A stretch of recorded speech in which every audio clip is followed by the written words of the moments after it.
You know, there are people who like to do what they're told, and there are people who like to tell others what to do. And then there are people out there who are just wondering what exactly needs to be done. Which one are you? I'm Rav Mike Foyer, and this is The Jewish Story. Interlude, the Hebrew Revolution with Rabbi Yehudah Hakohen. So for weeks we have been in the middle of the maelstrom. Whether it's the Shoah, whether it's the chaos in the land of Israel, whether it's the boiling pot of Europe that we've been speaking about. And I wanted to pull out of the picture just a little bit and talk about the levels of consciousness that have been brewing underneath the surface of our story. And in order to help me do that, I've got someone here that I'm quite excited to speak with. I'm here with Rabbi Yehudah Hakohen, West Bank Jewish peace activist, educator, and all-around advocate of the Jewish revolutionary consciousness, if I could be so bold as to say. How you doing, Yehudah? Good to be with you. I'm so glad you made it out here. We're sitting, by the way, in the Pardes Institute. Got to give credit where credit is due. They're always so welcoming when we want to do these things. And we were speaking a little bit before the show about where we're at in the arc of the story. So I feel like I don't need to fill you in. But really where I want to start is that I got to you, aside from the fact that we know each other from the general world of educators out there, because I finished a book recently called The First Tithe. And it's a book that deals, it's written by Yisrael Eldad, who was the chief thinker of the Lehi, Lochamei Chayut Yisrael, the Freedom Fighters of Israel movement that the listeners have heard me speak about a little bit. And when I finished reading it, I have to say that it was basically like an acid wash for the brain. Now, what do I mean? So I grew up in a very standard Zionist educational system, which, unbeknownst to me, meant that there was the labor Zionist assumption of normalcy. Mm-hmm. Right? And so there was this one picture of the topography of Zionist history, if you will. And I felt like when I read The Revolt by Menachem Begin, and the story of the Irgun and the revisionist history, small r and big R, mm-hmm. that was like peeling back a certain layer on that history and seeing, oh, wow, there's more going on here. And frankly, it's not always so savory. It's not a G-rated movie. It's not a G-rated movie, well said. And then when I read The First Tithe, it was kind of like, well, you really want to start peeling back layers? Rip. And it hurt. Yeah. I finished it on Shabbos Nachamu, right? Mm-hmm. Shabbat right after Tisha B'Av. It ended up being perfect. I have to say, as I've told my listeners many times, I'm the third generation from survivors, and I grew up with my grandparents' generation, in particular, received the stories of my great aunt, she'd be healthy and well, when I was basically age 11 and onwards. Mm-hmm. So the visceral passion that Eldad brings to his story, the fire that underlies it, was completely disruptive to me. Mm-hmm. It was completely disruptive, and in particular, what was disruptive about it was this revolutionary consciousness, this sense that there was a moment in history when all of the facades had fallen away, and there was a nakedness of truth and therefore opportunity that faced Am Yisrael, the Jewish people, in history, in time, in our land, and this sense that we might have missed it. I think that what's important to understand when opening The First Tithe, at least the experience I've had when I've read it, and I've read it more than once, mm-hmm. is that... I don't know if I could do that. Eldad, well, I would recommend you do, because there's a lot we missed the first time. Obviously, a lot we missed the second time. But when Eldad is speaking about specific people and events, he's often not limiting the discussion to those people and events. He's often talking about these like spiritual forces that shine into our world, particularly in Jewish history, like in every generation. Mm-hmm. And Uri Tzvi Greenberg does this as well in his poetry. And you know, he kind of... That spiritual force is like always recognizable. So often when Eldad is talking about Golda Meir or talking about Menachem Begin or talking about Ze'ev Jabotinsky or David Ben Gurion, he's speaking about patterns. He's speaking about like certain consistent characters that appear in Jewish history in almost every generation and play a role. And the Lehi is also a character like that. What character do you think they play? Well, I think to understand Lehi, we really need to understand this concept of Knesset Yisrael, this mm-hmm. concept of this like giant national organism, this giant spiritual organism that shines into this world through millions of bodies in space and time called Jews. Unfortunately translated as Catholic Israel in the 50s by certain... Oh, that's weird. Yeah, but Knesset Yisrael, we would say like the national soul that all of the Jewish people throughout time share, that mm-hmm. the Torah shares, that the land of Israel shares. This is this giant spiritual organism that our sages refer to as Israel. Right. And I would say that our sages, when the Romans destroyed our civilization, our sages kind of encoded the will of that national soul we all share into an exercise that we're meant to do 3 times a day, and that's the Amidah. And the bakashot, the requests that a Jew makes when engaging in tefillah, is really an exercise in reminding his conscious self what his soul wants, what the soul we all share really want. And I think Lehi, interestingly enough, was able to transcend the barriers of left and right and religious and secular, all these different barriers that kind of compete with all these binaries in the Jewish world. Lehi was able to very successfully transcend that and stay completely focused on what the Jewish people as a collective have wanted for thousands of years. So that's very powerful, because I've often thought and even taught here in Pardes that the Amidah is a story that we tell 3 times a day in order to embed ourselves in this, like you're saying, this overarching narrative. Right. And what I hear you saying is that the power of the Lehi was not to fall into what is, I think, a characteristically Ashkenazi Jewish phenomenon of splitting. Even though they themselves, of course, as we spoke about in the last episode, were the product of a split, as it's called in the in the history of the underground movements. Nevertheless, that they were able to transcend those binaries, the left, right, the religious, secular, because they felt they were tapped into the overarching narrative. Right. I would also say that in every generation, there's probably a unique shade of our national soul that shines into this world as a radical minority of Jews trying to advance Jewish history forward. Like you asked about the Jewish Revolution, the Hebrew Revolution. Yeah, that's what I really want to know. Where is it today? So I think that, I think to understand where it is today, we need to understand it in its historical context. I think we can see it, we can see 2 streams. We can see the intellectual stream or the spiritual stream, which is represented by certain figures throughout Jewish history from... I mean, starting with, let's say the fall of Bar Kokhba's kingdom. So you have Rabbi Akiva and Rabbi Shimon Bar Yochai, and then later you have Rabbi Yehudah Levi and the Ramban, the Ramchal, Rabbi Moshe Chaim Luzzatto, the Maharal of Prague. I hope you people are listening and doing a good review on the Jewish story. Yalkut Shimoni, the Vilna Gaon, and eventually Rav Kook. And I think it was really unpacked with Rav Kook only because he was he was alive when we began to return to our land, and it became relevant, carrying again. The whole code. But this is an approach to Torah that I think was driven underground in the time of the Roman conquest of our country and in the time of the persecution against those who tried to teach this Torah. It was driven underground. It was mostly hidden, I think, in the Zohar HaKadosh and ultimately unpacked by some of the thinkers I mentioned. That's kind of one stream. But then there's like the actual doers on the ground. The embodiment. Right. And they were, we can say they were the Maccabim, they were the freedom fighters, the Zealots, the Sikari, they were the soldiers of Bar Kokhba, they were also, people like Eldad Hadani, David Alroy, Shlomo Malchot, David Ruveni, all of these, we never really learn about these Jewish liberation movements that took place between Bar Kokhba and Herzl, but because they failed. But for the most I think part, also because the Zionist historiography that most people are educated within has a vested interest in making that mina Tanakh el Palmach, that leap from biblical Israel to the modern rebirth, and glossing over a lot of what comes in between. Well, that's interesting. We're going to probably have to revisit that once we get into the word Zionism, because I think that's an important word, and I wouldn't categorize Lehi as Zionist. I think that they themselves rejected the term.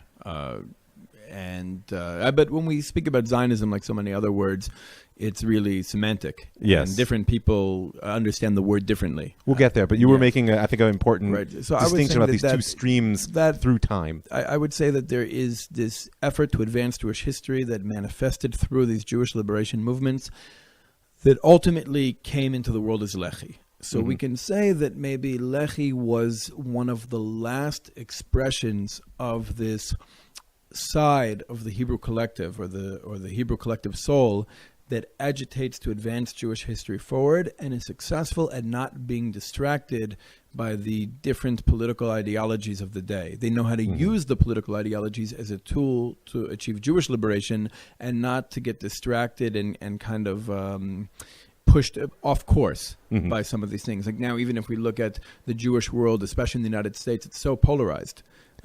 Here as well, although a little bit less so, thank God. But really, people, because really, my perspective is that all of the different sides, all of the different camps within Israel have something fundamentally true driving them, and they're unable to see each other's truths. They feel they're in competition, and therefore aren't able to do what Lehi was able to do. Within Lehi, you had people who were very conscious of the fact that they were fighting for Malchut Yisrael, they're fighting for a Beit HaMikdash, they're fighting for all of the biblical aspirations of the Jewish people. And you had people in Lehi who were, and sometimes the same people, who are coming from a very Marxist perspective, historical materialism, and understanding British imperialism scientifically and knowing how to defeat them. I would argue that the action that really forced the British to leave our country was the bombing of the Haifa oil refinery by Lehi, because they were able to, by destroying the Haifa oil refinery, where the oil that was being taken from northern Iraq was refined and then shipped off from the ports, by taking that out, they made the price of occupation more expensive than the benefits of exploitation. And when you make the price of occupation more expensive than the benefits of exploitation, the occupier will leave.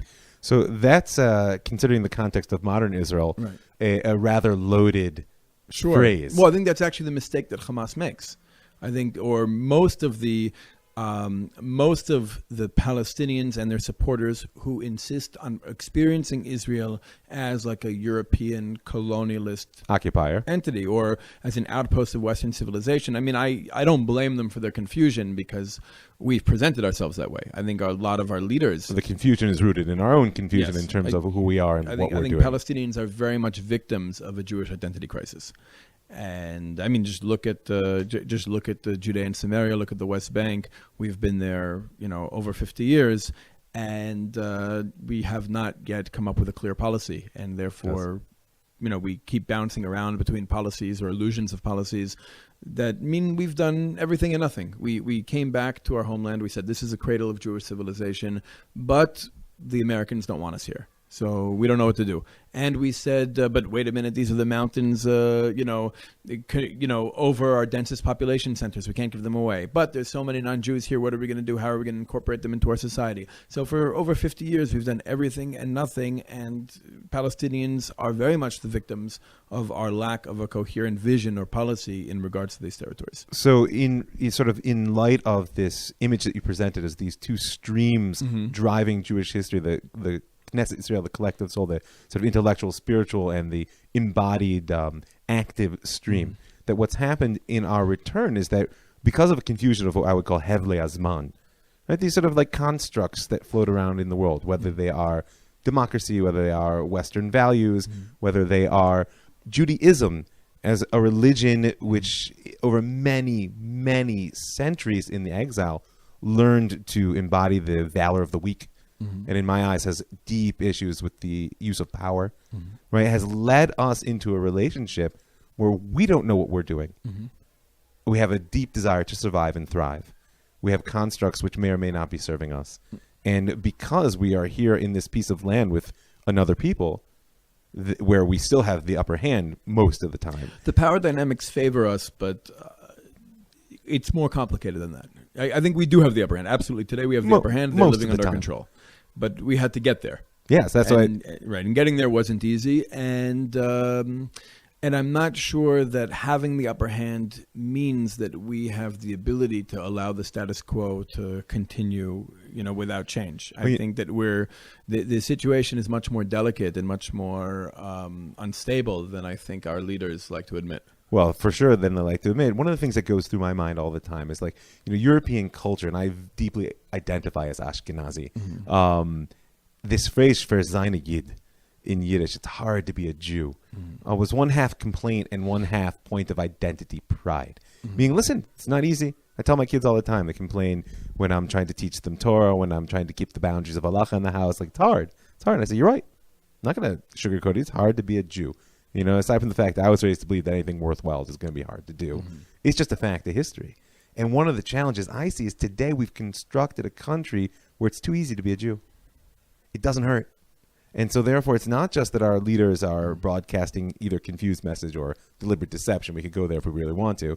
but it's that the daily experience of being a Jew we have constructed, in many ways, I think, because of the deep psychological trauma of the last 100 years of exile and return, a life where the whole goal is that it should be easy to be a Jew. I mean, just look at the system of Jewish law here, with all of its warts and bumps, etc. Life here is smooth. I'm here with my students. They always say to me, gosh, it's so good and easy to be a Jew here. The food's kosher. The calendars are rhythm. I can tell people I don't work on Shabbat, and they say, of course not. Neither do I. It's very different than life in the exile. Mm-hmm. And because of that, the consciousness which comes with pain, which is one of the big things that I got out of the first tithe, that many of the levels of consciousness that Eldad is articulating there were a product of deep personal pain and suffering over the course of many years. That consciousness, I feel like, has faded.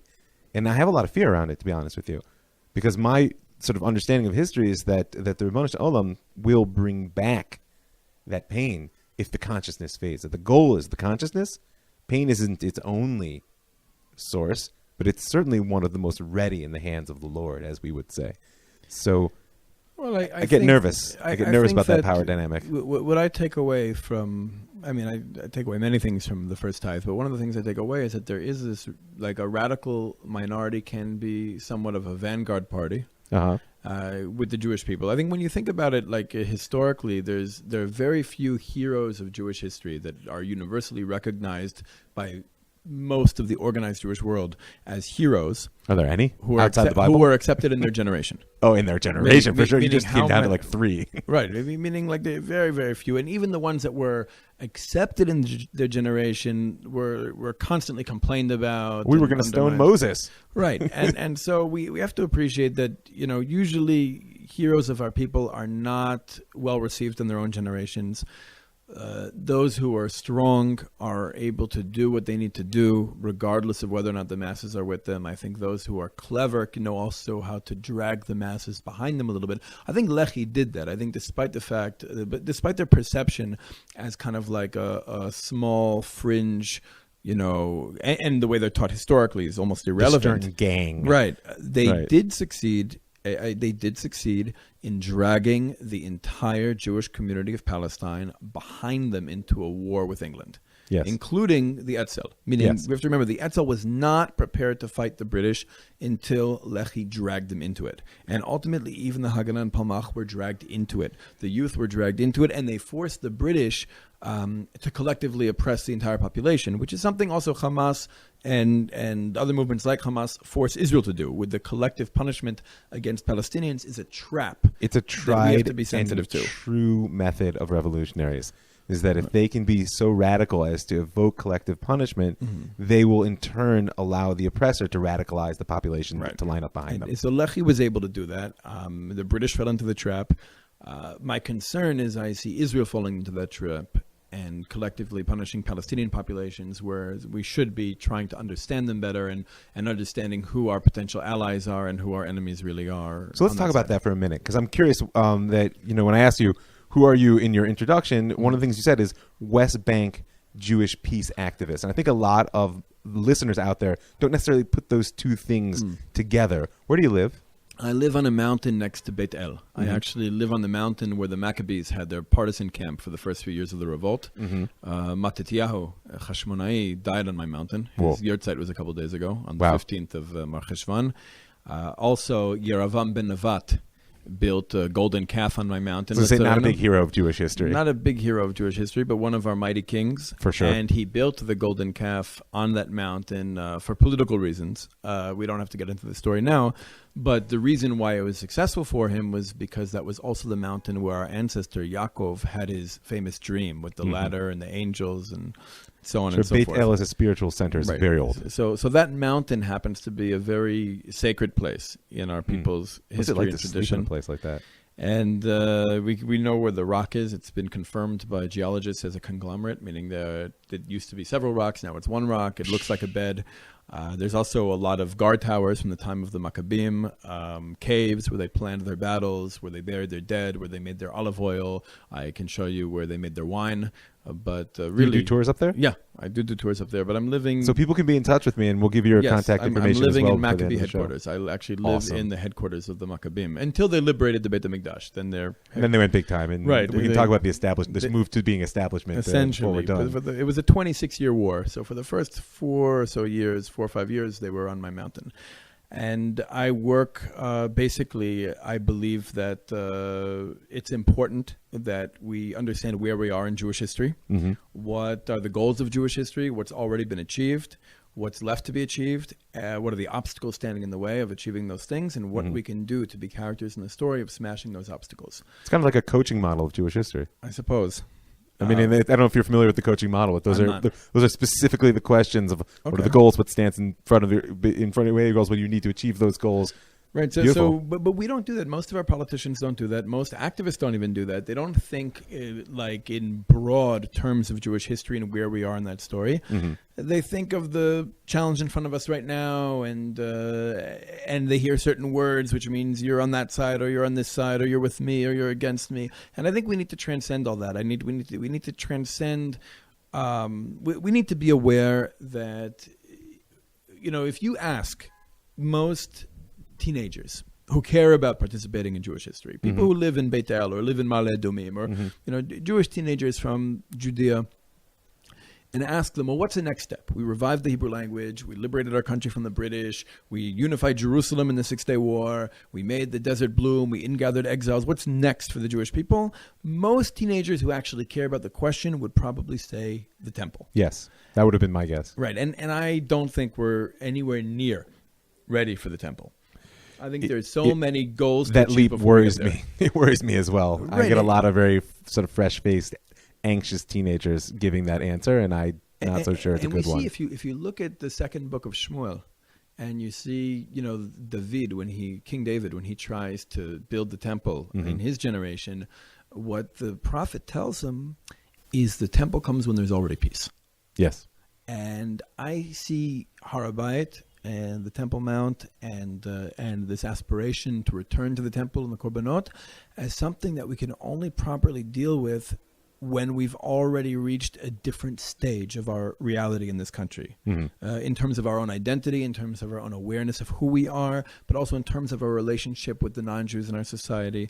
And we can't start to agitate towards the temple as a means to creating peace. We need to create peace, and then we can build the temple. There's no skipping steps in history. Right. And I think it's viewed as like a magic solution. Well, it's interesting because I'm sure you're aware that there's a machloket, there's an argument in the classical sources of whether the temple will be built by our hands or it will descend sort of from on high. And I often relate that machloket to the two different types of people struggling for the temple today. Those who have what I call the whiz-bang view of Mashiach, that it's just going to happen regardless of our participation in the process. And to a certain degree, it's an excuse, in my eyes, from doing the very hard work around the questions, as you said, of identity and the questions of national vision and doing the hard work day by day to create that. Right. It's like, it'll all come from on high. And then there are people who say, we got to get in the trenches and build the world that can receive such a thing. Right. So where do you see yourself? Definitely the latter. And what are you doing to make it happen? Well, okay. So I've identified 3 goals of Jewish history now. And they're only my goals. I asked you. Meaning I think it's important because I run a lot of educational programs for Jewish students. We just started our Atid program, which is for gap year students in Israel between high school and university, where we really do try to empower them to be the next generation of leaders. And I'm very careful. I don't want people to just hear what I think the goals of Jewish history are now and adopt those as the flag that they're running with. I really think that people need to go through a process. If they come to my conclusions, that's great. But if they come to their own conclusions, it's also great. But I don't want us to just be living in the Zionist ideologies of the 1930s and 40s. I want us to be creating our own ideologies of Jewish liberation that can address the needs of our people now. Okay. So the objectives I've identified and that I try to fight for are 3, yes. really. One of them is independence from the United States. Not taking their money, not taking their weapons, not taking their orders. We can be allies. I'm happy to be allies with the United States. I'm happy to be allies with China. I'm happy to be allies with Iran and whomever and Hezbollah. I'm happy to be allies with everybody. Which is a classic Lehi principle. Just to be allied, to be connected to the world, but to not be a vassal. To be independent and to be able to develop our own.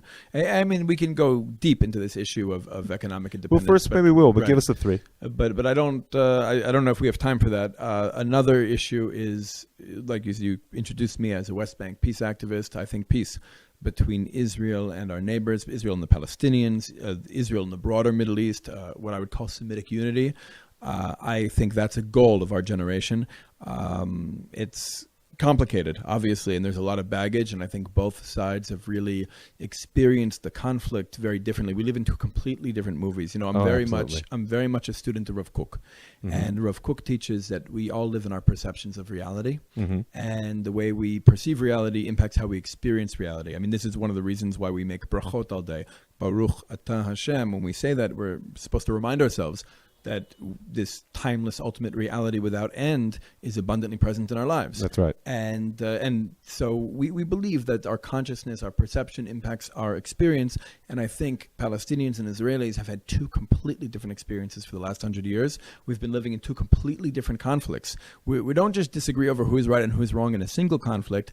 We think Israeli society, by and large, experiences this as a conflict between two competing nationalisms.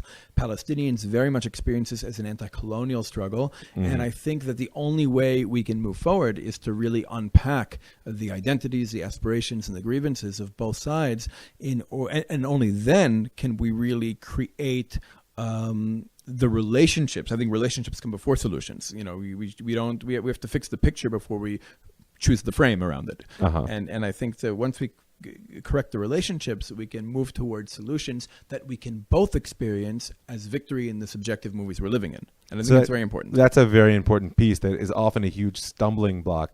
That people sometimes phrase it that anything we're willing to give, they're not willing to take, or et cetera. It's the wrong paradigm. It's a zero-sum paradigm. And what I hear you saying is that there has to be some way to experience a resolution where it's actually an achievement for both peoples. Right. So I'll tell you what I think peace work has gotten wrong until this point. First of all, I think the two-state solution is a very problematic model that has actually made the conflict worse. The whole Oslo process, the two-state paradigm, and the two-state paradigm didn't really begin with Oslo, but the UN General Assembly was trying to push partition in 1947. Sure. So this is an old Western solution that's very much in the spirit of colonial powers just drawing maps and dividing up countries and not paying attention to the identities and values of the peoples who they were dividing up and assigning identities to. As well as the belief that the nation state is the sole legitimate embodiment of peoplehood. Right. And the idea of a European-style nation state being the aspiration of everyone, right?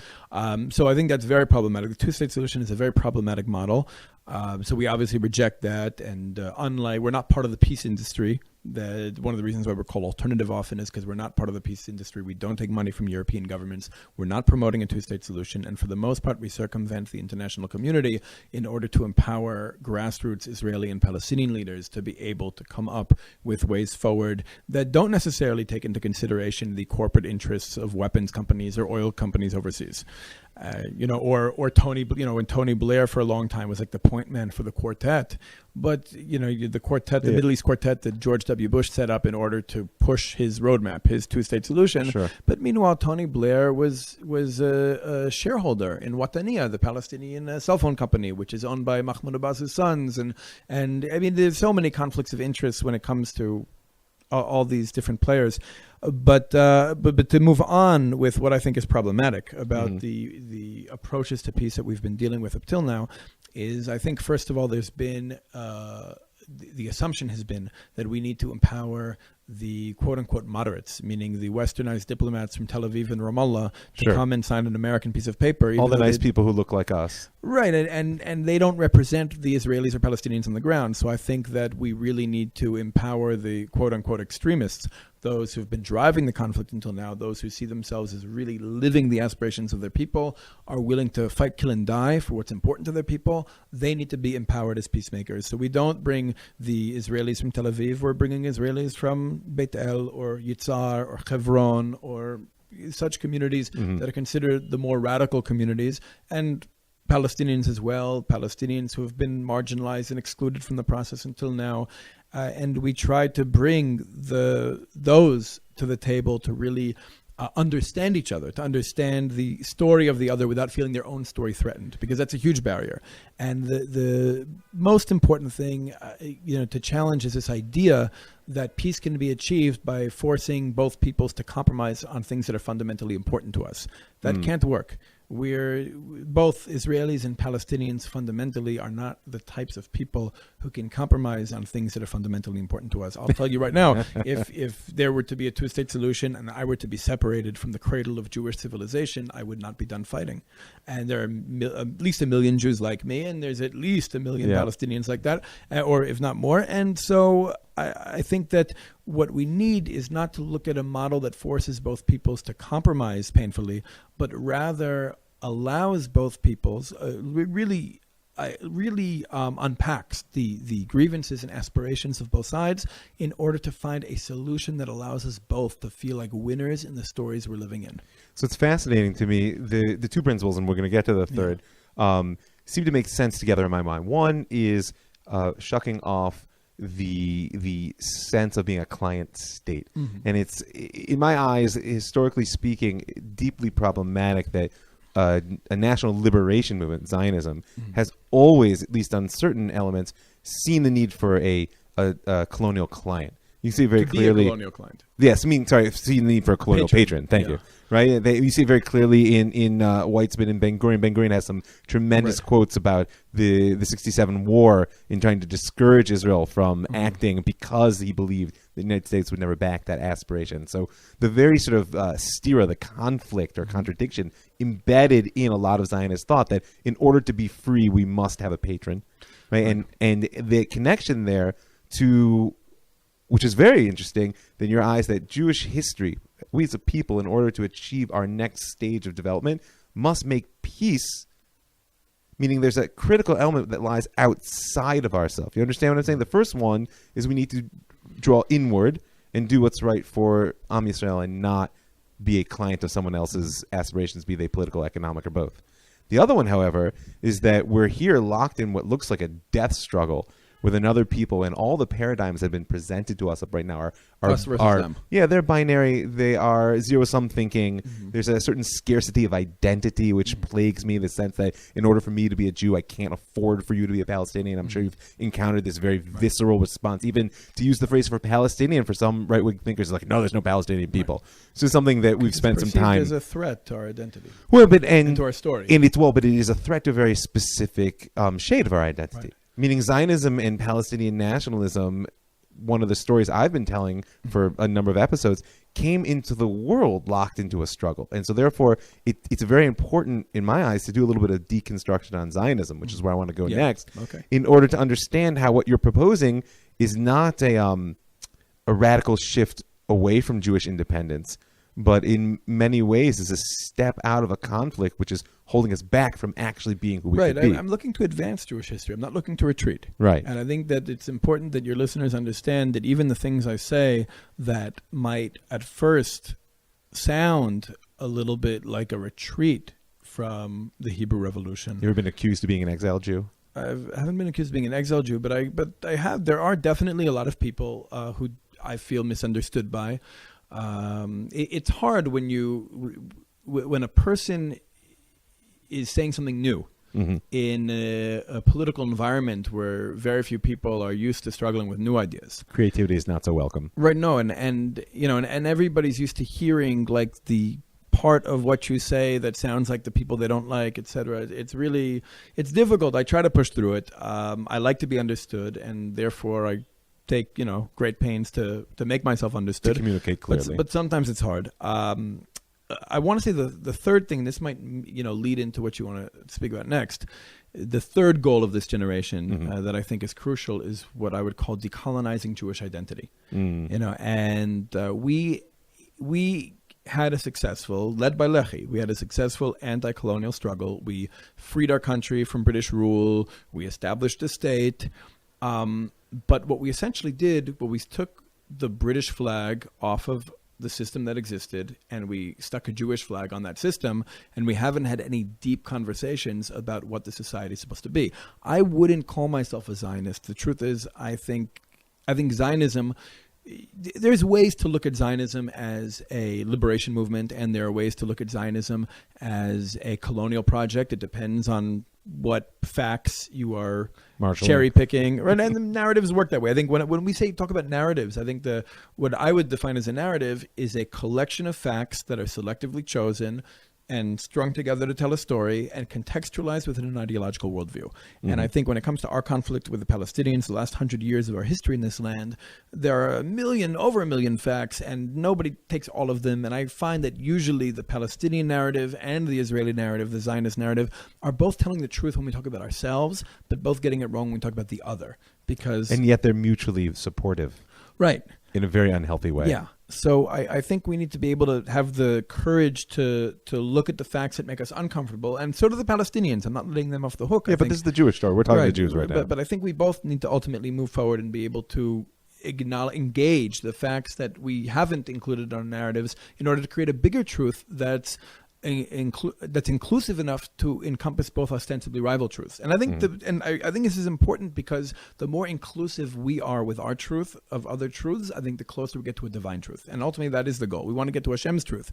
I'm not a postmodernist. I believe there's a capital T objective truth. But I don't think we're wired to fully grasp it. But our goal is to get close. Like, it's an aspiration of humanity, especially the Jewish people, to get close to divine truth. And the way I think we have to be very strong in our own narrative. I think it's dangerous if you're not strong in your own story, in your own identity, your own homeland, etc., than to start engaging other people's stories that might, on the surface, be counter to your own is dangerous. I agree. Well, it leads to the narrative trap of relative truth, and therefore there's one way that leads down into denialism, right? Where the only safe place to go is to deny everything. Right. So, and that's dangerous. I think ultimately we need to be strong with our own truth, with our own story, with our own identity.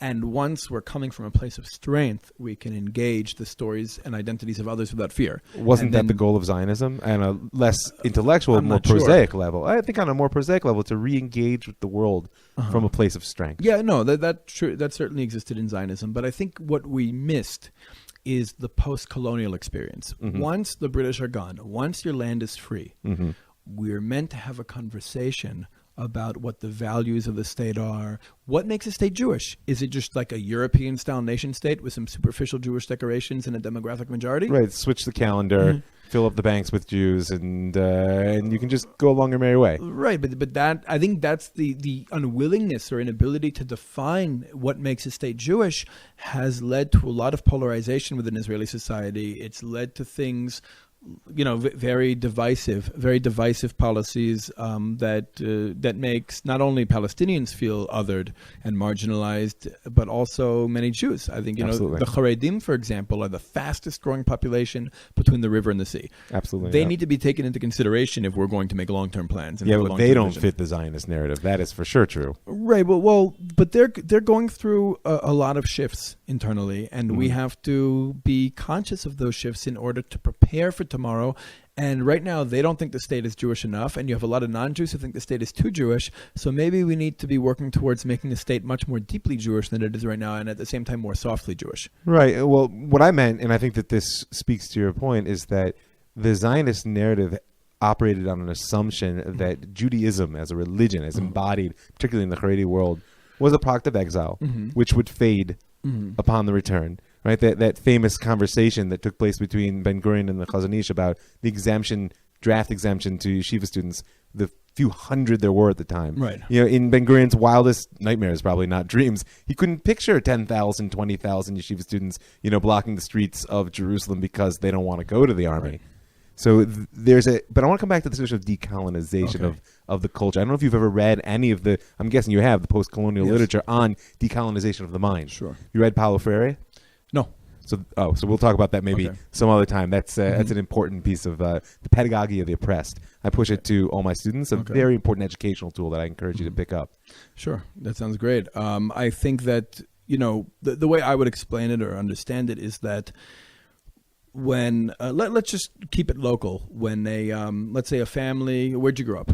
I grew up in Cleveland. Okay, Cleveland. Your family in Cleveland, you're 12 years old, I don't know, and a group of guys from New York come in and invade your family's home. They take over. They have guns. You can't do anything about it. And they rearrange the furniture, and they switch the music you're allowed to listen to in the house, and they change the cuisine. I don't know, maybe your mother liked to make cholent.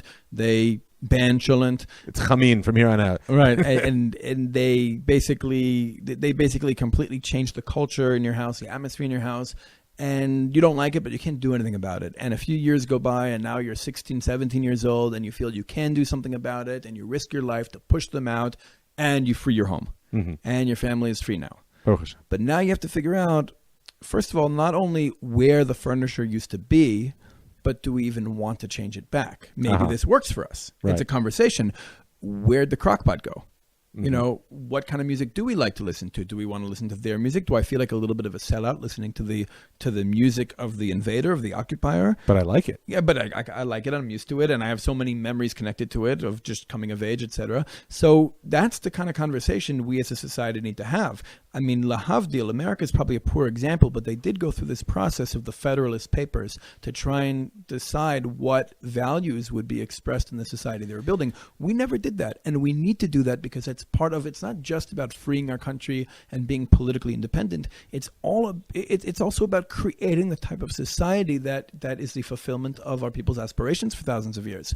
So I would define myself, you know, I often say I'm a Semitist. That's my unique brand of post-Zionist Jewish liberation. I'm a Semitist, which means for me, it's about protecting Zionism's positive achievements while cleaning up its mess. And it's also about trying to go deeper into what the character of the Jewish state is, with maybe a unique emphasis on what we share in common with our neighbors. Because the roots of the Jewish story lie here, as opposed to the arc of the last 2,000 years that have dispersed us abroad. And so you're saying that experience of exile, we may have picked up many very valuable things along the way, but there's a process that the decolonization, at least in my eyes, doesn't just begin with the British occupation of 1917, that there's a deeper question of what it means to be Am Yisrael. And to me, when I dig into Jewish history, even making the distinction of when did we become Jews?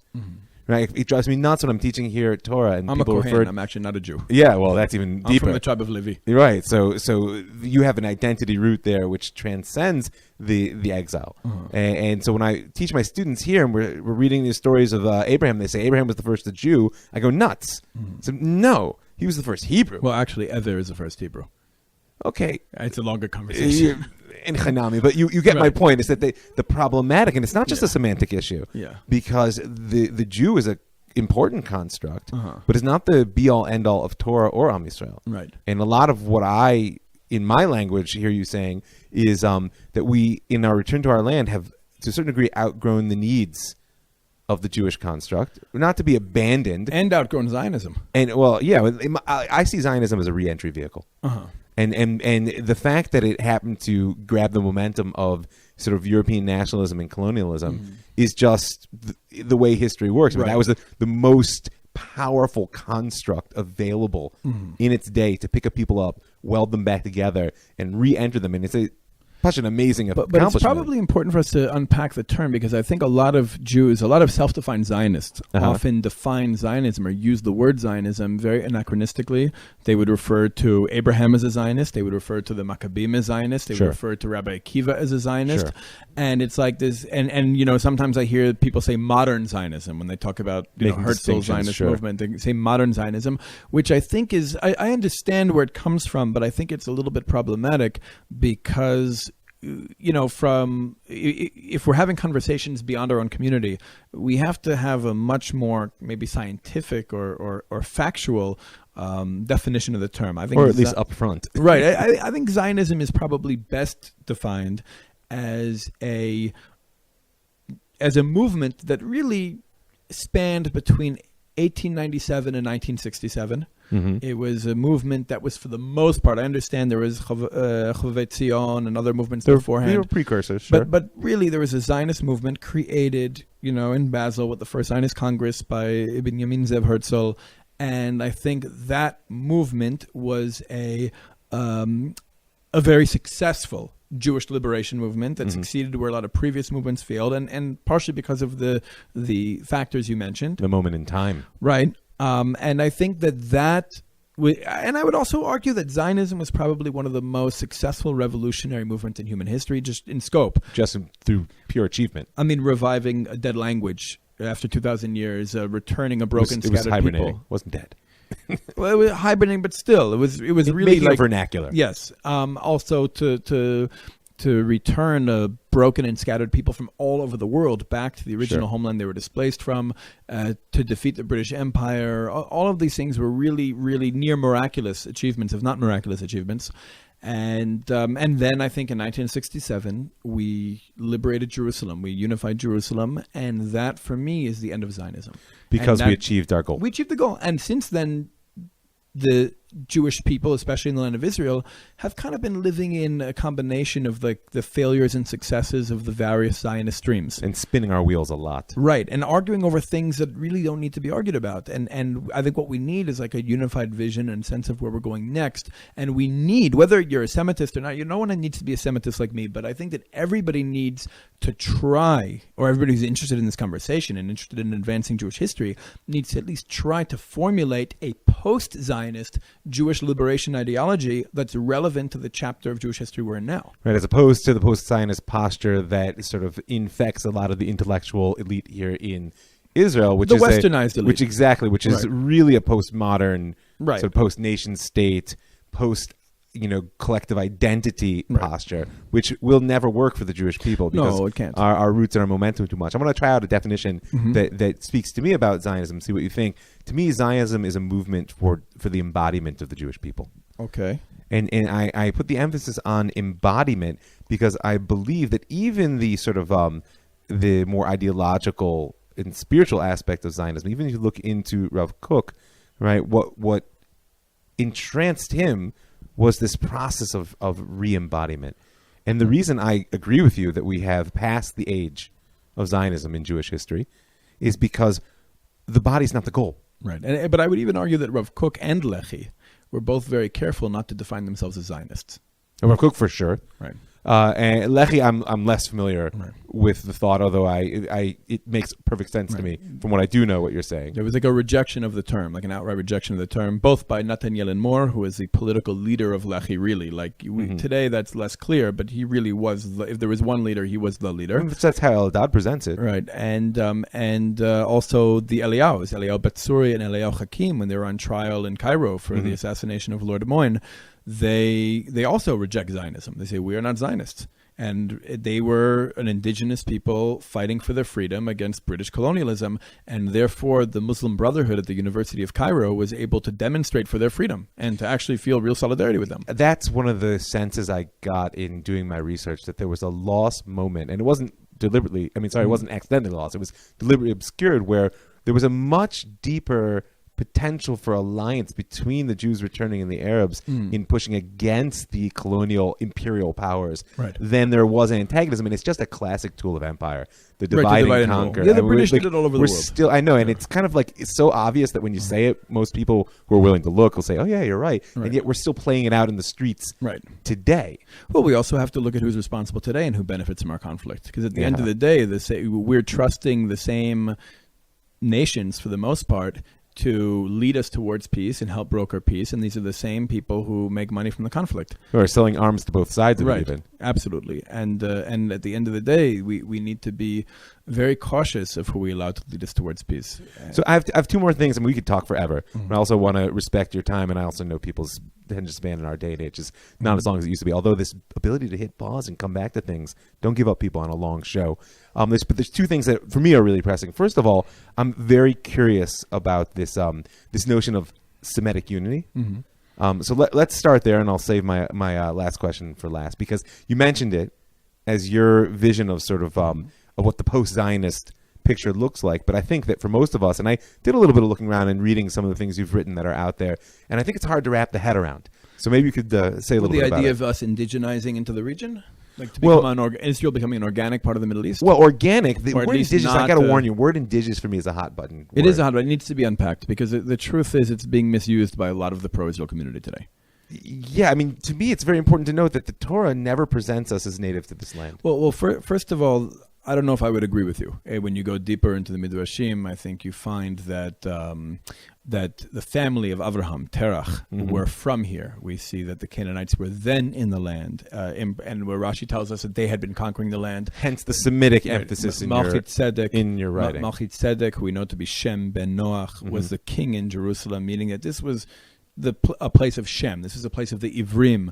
And at some point, the Canaanites came in and forced Hebrews out. And there was a Hebrew family, Terach's family, that was a refugee family that essentially found themselves in Ur Kasdim and were on their way back after a confrontation with Nimrod. Interesting. So the Lech Lecha is a come home and not a go to that land. I mean, are you familiar with the teachings of the Manitou?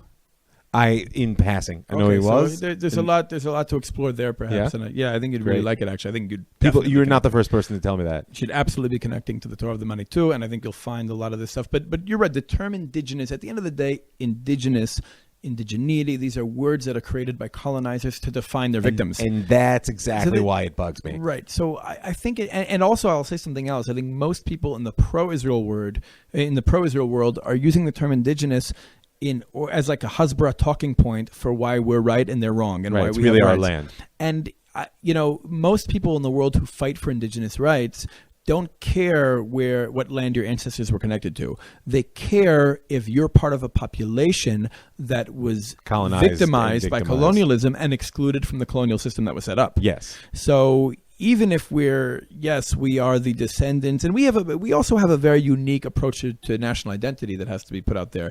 The Jewish people, has a very primordialist approach to national identity, which is radically different from the way most of the world understands national identity today. Most of the world understands national identity as being socially constructed, especially since World War II. Sure. Primordialist national identities are largely seen as very dangerous by much of the world. The dark gods theory, as it's been called. Right, but we're interesting because we have a primordialist national identity that aspires to universalism. Yes. And it makes us very unique, really hard to understand and scary even to ourselves. At first glance. Right, but we really do believe, like we tell ourselves a lot of Jewish life, a lot of our rituals, a lot of our holidays, a lot of the way the Jewish calendar functions is meant to condition us to see ourselves as part of the biological descendants of very specific patriarchs who had a collective experience of leaving slavery in Egypt, of conquering our homeland, of creating a civilization, and being exiled and coming back, and being exiled and coming back. I mean, we have and the historical ringer, right? And this is a national identity that it's funny because on the one hand, it's so hard for outsiders to understand when they look at us because they don't know this identity or they don't realize how deep it goes. But it's also so hard for us to look at other people's identities. I think, the claim that Palestinian identity is fake is based on the idea, and when you hear, who was their leader before Arafat, or what currency did they use, or when did they have a state? These are all questions that assume they have to have a national identity like ours to be legitimate. And if they don't have a national identity like ours, which virtually nobody more has, legitimate. Right, and I think we need to understand that when they say Palestinian, what they really mean is the indigenous peoples of Palestine throughout time, including the Jebusites and the Hebrews and the Canaanites and the Philistines and whoever was here. That's kind of how they would relate to it. Whereas when we talk about our identity, like the Bnei Israel, the children of Israel, we're talking about the descendants of the 12 tribes, the Hebrew tribes that came from Yaakov, Israel, and of course anyone who joined us along the way. And there were, of course, always, just all ancient peoples had ritual processes for outsiders to become insiders, and we still have that today. But for the most part, we're looking at a very concrete identity. A tribal identity.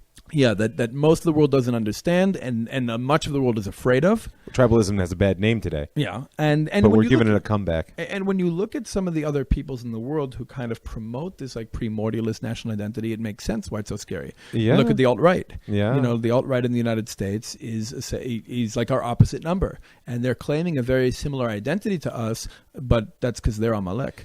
I mean, listen, this goes back to our struggle with the Nazis. Right. And the fact that in the late 19th century, the birth of modern anti-Semitism was through the realization that there was a spiritual struggle between the German people who saw themselves as the crown jewel of European culture and the Jewish spirit, which they understood to be something other. And parasitic. And Wagner even writes in The Jews and Their Music that even if a Jew were to compose German music better than a German or speak the German language better, he's still not a German. And even if he were to convert to Christianity, he would still be a Jew because he has a Jewish soul. Yes. No, it's Wagner. It's an essentialist. No, Right. it's absolutely in the piece that I would like to emphasize that you're making, which makes people uncomfortable. Trust me, here in this fair institution, when I put it out there for my students, they're very uncomfortable. Is we're essentialists.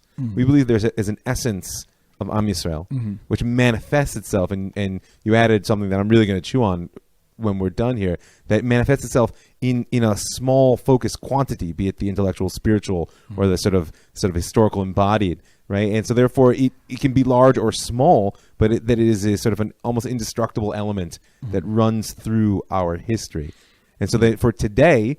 And it's unbreakable. And it really is. And that's really what Lehi expressed, getting back to the topic we broadly at hand. Really, like Lehi really was the, almost like the inner essence of Klal Yisrael, like meaning like that level, that unbreakable level. Like the Maccabees also were that. The Maccabees represented like that unbreakable level of the Jewish identity that doesn't become Hellenist, that doesn't bow down, that doesn't give up. And Lehi was that as well. You try to stop Lehi, you break your hands. So this leads me perfectly to the question I wanted to close with.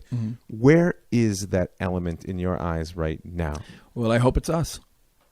I mean, that's what we try to do. We try to create that through the organizations I'm involved with, the different who's the us? You've used the plural a few times. I've been waiting for a good opportunity to ask. I'm involved with different organizations with different names and different specific titles. One of the things I think went wrong with Lehi, I think a question you asked me maybe before we started was, what happened to them after the state was established? Where'd they go? Where did that spirit go? And because it was such a powerful spirit, it kind of, I don't think that it... disappeared. I think it was cracked in half. A hard ending, right? So it was cracked in half, and essentially, I think one half was represented by Eldad, and one half was represented by Nathaniel and Mor, who was like the political leader of Lehi.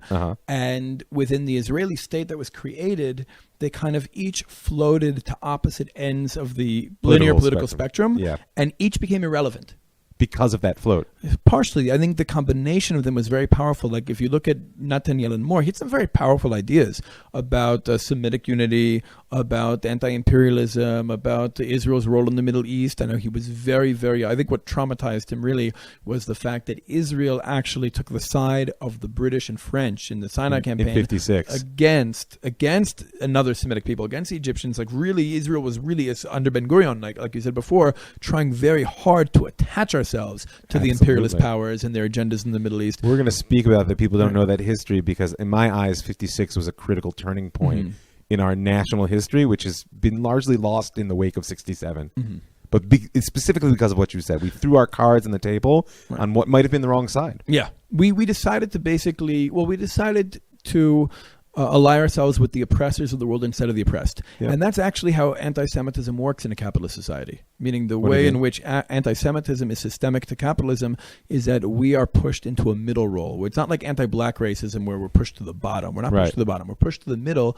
So we're able to benefit from the system. We're kept separate from the oppressed peoples. We're able to benefit even from their oppression, and we feel protected by the oppressors.